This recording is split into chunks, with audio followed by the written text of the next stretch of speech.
všichni, vítám vás u mého úplně prvního videa na mém YouTube kanále a dneska vám zodpovím na otázky, které jste si vlastně sami napsali na mém Instagramovém účtu. Tady mě můžete když tak sledovat, pokud ji nesledujete. A teď vám je přečtu, řeknu vám je tak nějak stručně, ať víte, a v dalších videích se samozřejmě můžete těšit i na další otázky a odpovědi. Tak začnu jako první otázkou a ta je docela hodně častá a to je, kolik mi je let. Je mi 23 let, mám narozeniny 15.12. a jsem ročník 98, kdyby to někoho zajímalo. Kolik vážím a měřím? To je docela dost častá otázka. Teď, jak jsem s Markem, tak se musím přiznat, že jsem trošku stloustla. Přibrala jsem o 3 nebo 4 kila. No tak vidíte aspoň, co dělá láska, že jo?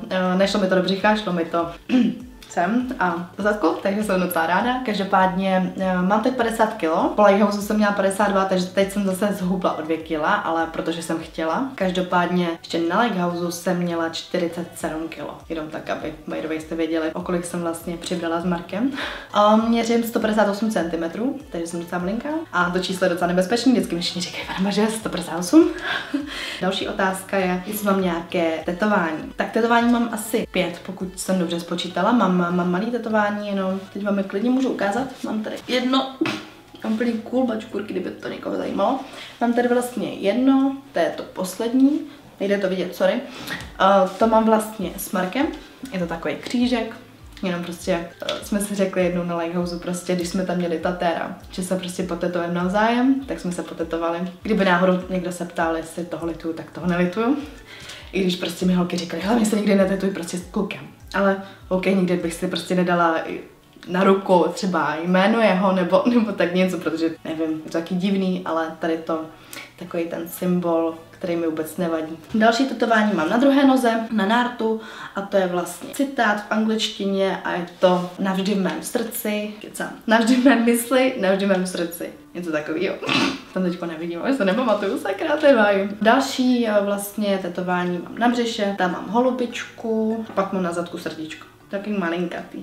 Další otázka je, jaké jsou tvoje nejoblíbenější filmy? No, abych řekla pravdu, úplně nejoblíbenější film nemám, mám jich docela jako dost, nebo ty, které se mi líbí samozřejmě, ale moje nejoblíbenější herečka je Blake Lively, což znamená, že všechny filmy, které má, tak se mi strašně moc líbí. Určitě bych doporučila film Věčně mladá. To krásný film, u kterého opravdu brečím, i když ho znám úplně nazpaměť. Potom další je Divoši, to není úplně pro mladší kategorii, ale je top prostě ten film, vždycky člověku, kterýmu jsem to ukázala, hlavně o tom nikdo neví, jo. Hraje tam i Travolta a vlastně lidi vůbec nevědí, že takovýhle film existuje s tady těma hercema. Pak určitě nějaký vánoční a takhle, opravdu je toho hodně, takže nemusím sci-fi nebo něco prostě takovýhle, tak to úplně jako by není moje kategorie, no, ale jinak. A moc jako válečný, no, to jako taky nemusím úplně, takže. A další otázka. Tvoje nejoblíbenější jídlo? Tak. Moje nejoblíbenější jídlo je svíčková. Už od malinka vlastně babička mi vařila, takže miluju svíčkovou, miluju sushi a miluju salát s kozím sýrem. To je kozí sýr je pro mě úplně naprosto boží. No, avokádo. No prostě to není úplně jako jídlo, je to ingredience, ale miluju to. Jo, víte, co taky mám ráda? Beyond Meat. Měli jste někdy Beyond Meat? Naprosto boží. Já jsem dělala ve veganské restauraci v Brigádně a my jsme tam měli právě ten Beyond Meat burger a to je naprosto boží maso. Prostě veganský a top strop, fakt zajděte. Tak, další otázka. Oblíbený interpret. No, to je taky něco jako u těch filmů, já jich mám docela dost. Každopádně mám ráda takový chill, mám ráda Daniela Cezara, Givon, to je vlastně zpěvák, který teď naspíval písničku Peaches s Justin Bieberem. A vlastně myslím si, že v Evropě udělal takový boom. Já ho znala vlastně ještě před tou písničkou, asi 2 roky ještě před tou písničkou, nevím teď, kdy byla vydaná. No to je jedno, prostě ho znám docela dlouho a asi takhle, asi tyhle ty 2. Samozřejmě i Biebera, tak poslouchám taky, hlavně jeho starý písničky, jo, miluju hlavně starý písničky. Miluju třeba Nelly, moje nejoblíbenější vlastně písnička Nelly Dilemma, takhle. Mám to opravdu hodně, jako z těch starých písniček, to jako i ty novější samozřejmě, ale ty staré písničky prostě u těch si zaspívám a s mamkou, se ségrou a tak, takže další otázka je, jak dlouho jsi s Markem? To je docela taky častá otázka, i přesto, že jí vlastně na ní odpovídám hodně často, vždycky, když mám otázky a odpovědi a prostě jsme spolu 7 měsíců a vlastně dali jsme si dohromady, nebo řekli jsme si to vlastně, já jsem to řekla, aby jsme měli prostě takový ten den, kdy vlastně bude mít to výročí a je to 1. května. Další otázka, chtěla by si vzít Marka. Prosím vás pěkně, vám tady říkám jenom ty nejčastější vlastně otázky vaše. A opravdu tohle jsou vaše nejčastější otázky a ano, chtěla bych si ho vzít, jo. Další otázka. V kolika letech by si chtěla děti? Já jsem to dala radši takhle po sobě, protože, chápete? No tak, když si to vezmu vlastně zpátky, třeba 2 roky, tak jsem chtěla dítě brzy. Ale teď, když vlastně nad tím přemýšlím, tak bych určitě se chtěla ještě věnovat kariéře a vám samozřejmě, to neříkám, že se vám nebudu věnovat i když budu miminko, protože už se na to moc těším, až budu natáčet ten content vlastně s tím miminkem, nebudu taková ta mamka, která si dítě nenatočí. Já vím, že by se to úplně nemělo, jako zase točit úplně prostě každý detail, to samozřejmě nebudu, ale mám právě ráda sleduju takové influencerky nebo blogerky prostě, který mají content s tím miminkem, takže a hlavně to furt dávám na Instagram, já vím, že musím hrozná, ale prostě já miluji děti. Každopádně teď jsem si teda řekla, že prostě tomu nechám čas ještě, teď jsme spolu 7 měsíců s Markem, takže bych to nechala určitě na tom čase, ale každopádně jsem říkala, že do 30 budu chtít určitě miminko a chtěla bych už miminko třeba za 3-4 roky. A to jsme si vlastně i s Markem řekli, že bychom to chtěli nějak takhle stejně. Nebo ono řekl 5, možná 3-4. Další otázka, ta vysněná destinace. No, moje vysněná destinace je Vietnam. A to je prostě místo, na kterém myslím už od základní školy. Vlastně já vždycky na to dělala prostě ty prezentace a tak, takže je to místo, o kterém vlastně vím, co bych tam dělala.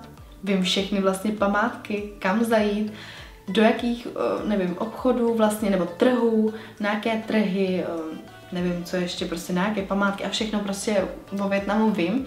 Moje vlastně nejlepší kamarádka, co jsem měla na základní škole, tak vlastně pocházela z Vietnamu a takže je to takový strašně hezký a vlastně já jsem tam měla letět a pak to nějak úplně nedopadlo, takže bych určitě v budoucnu tam chtěla letět. Takže budu za to určitě ráda.